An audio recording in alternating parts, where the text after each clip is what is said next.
네, 박근혜 대통령이 이제 이번 일요일이면 해외 순방에 나섭니다. 먼저 네덜란드에 갔다가 독일도 들러서 한국으로 돌아오는데 다양한 이야기거리들이 예고되고 있습니다. 자, 두 가지 소식 준비했습니다.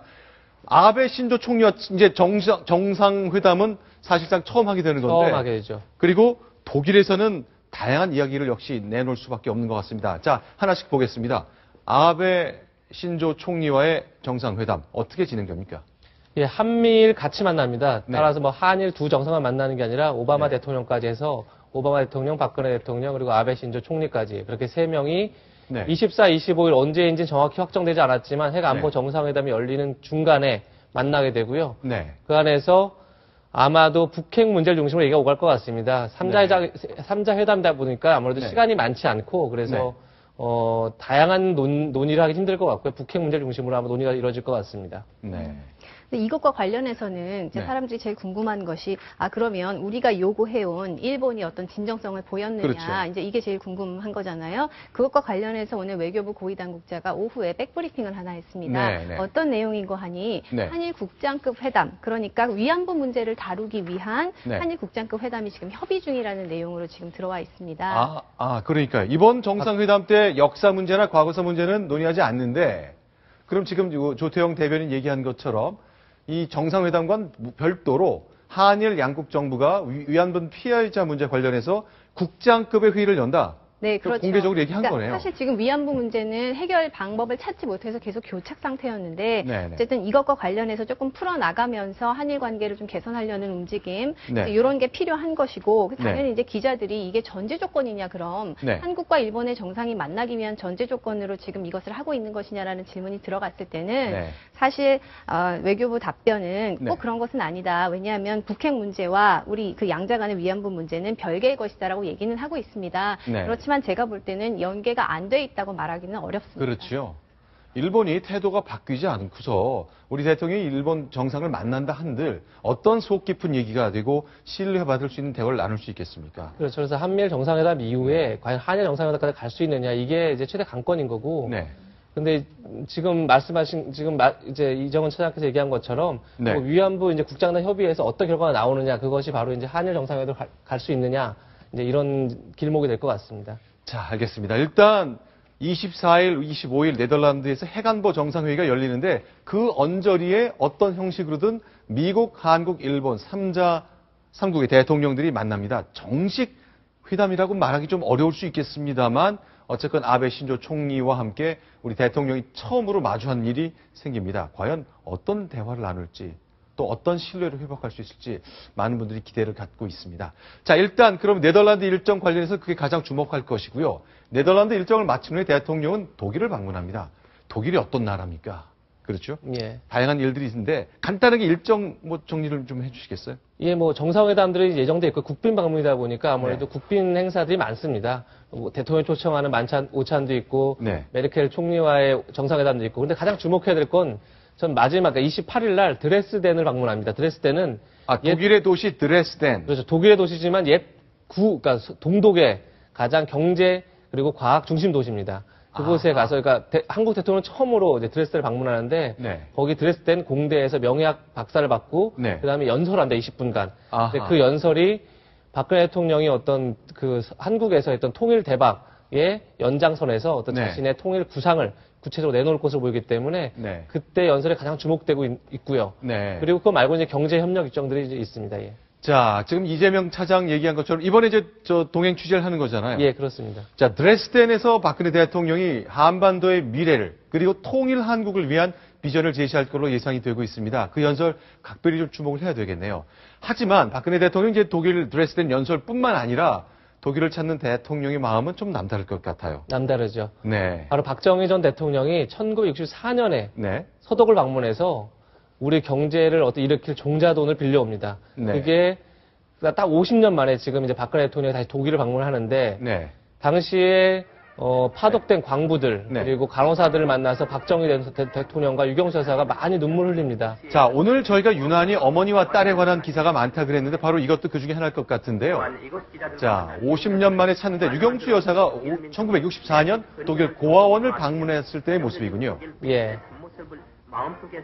당시에 고아원을 방문해서 네. 찍은 사진들도 청와대에서 이렇게 공개해 줬는데요. 네. 아이들을 이렇게 지도하는 모습들이 많이 있더라고요. 네. 자, 박근혜 대통령 내외가 독일 대통령을 만나 그때 서훈을 받았던 모양이군요. 훈장 같네요.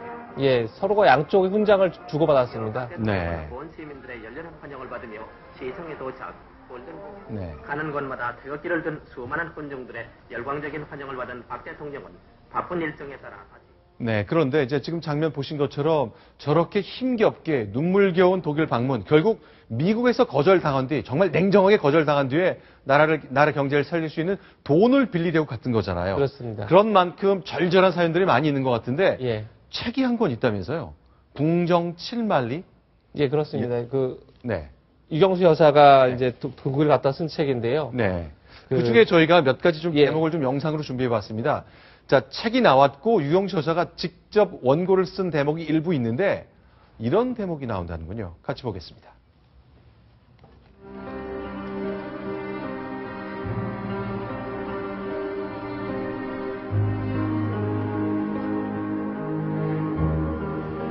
지금 바로 광부들하고 간호사들을 같이 만나는 그 자리인데요.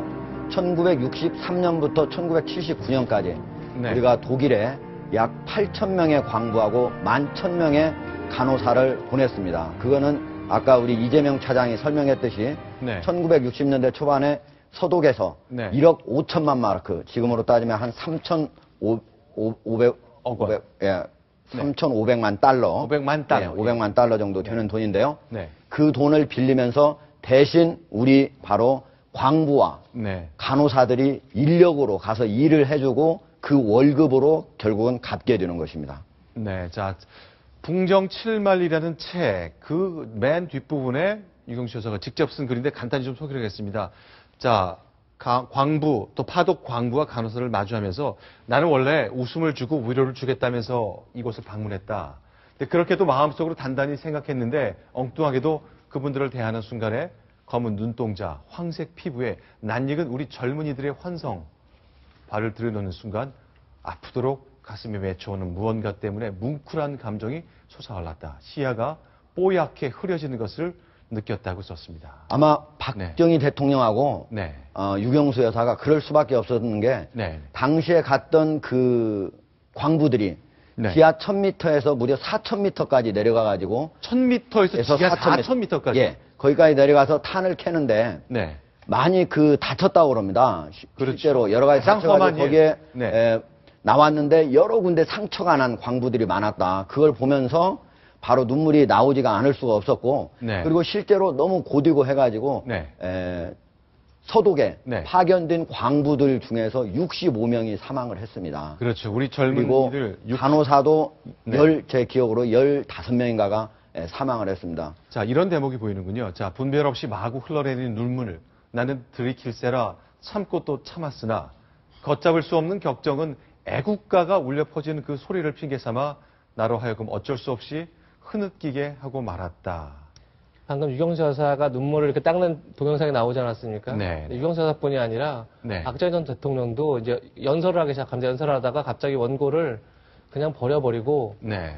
도대체 이게 무슨 꼴이냐. 내 가슴에서 피눈물이 난다. 네. 우리 제발 후대에게는 이런 나라를 물려주지 말자 이러면서 박정희 전 대통령도 사실은 흐느꼈었습니다. 그러니까 굉장히 그날 그 장면, 그 자리에서 네. 참 대한민국의 현 위치를 그 정상도 느끼고 국민도 느꼈던 그런 순간이 아니었나 생각이 됩니다. 예. 네. 제가 이거 보면서 아까 네. 말씀드린 것 중에 네. 약간 그 숫자가 틀린 거는 광부가 65명이 사망했고 네. 간호사가 44명이 사망을 했습니다. 아니, 간호사분들이 왜 사망을 하죠? 그 중에, 네. 보면은 아마 일하다가, 과로라든지, 그리고 네. 일부는 19명은 자살한 것으로 되어 있습니다. 아마 너무 이역 만리에서 일하면서 우울증이라든가 이런 것들이 걸린 거 아닌가 이런 생각도 들고요.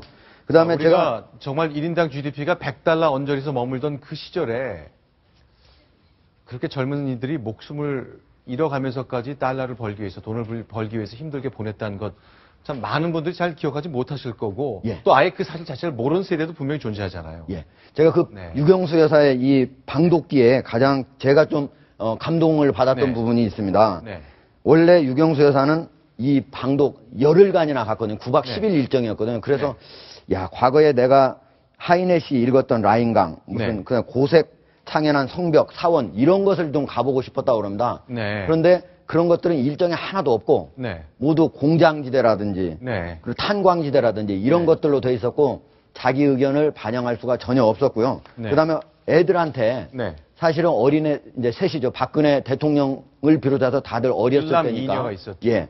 그 애들한테 많은 선물을 처음에는 사다 주겠다 네. 했는데 나중에 이런 여행 일정을 보고 그거를 보고 내가 이거를 선물을 사다 주면 안 되겠구나. 그래서 애들한테 네. 이번에는 선물을 못 사다 주겠다. 이렇게 얘기를 하고 그런 표현이 있었군요. 예, 그런 표현이 있어요. 그리고 대신 내가 로라일라의 전설이라든지 여러 흥미진진한 얘기를 많이 들어와가지고 네. 너네들한테 잘 얘기를 해주겠다. 이렇게 얘기를 했다고 그럽니다.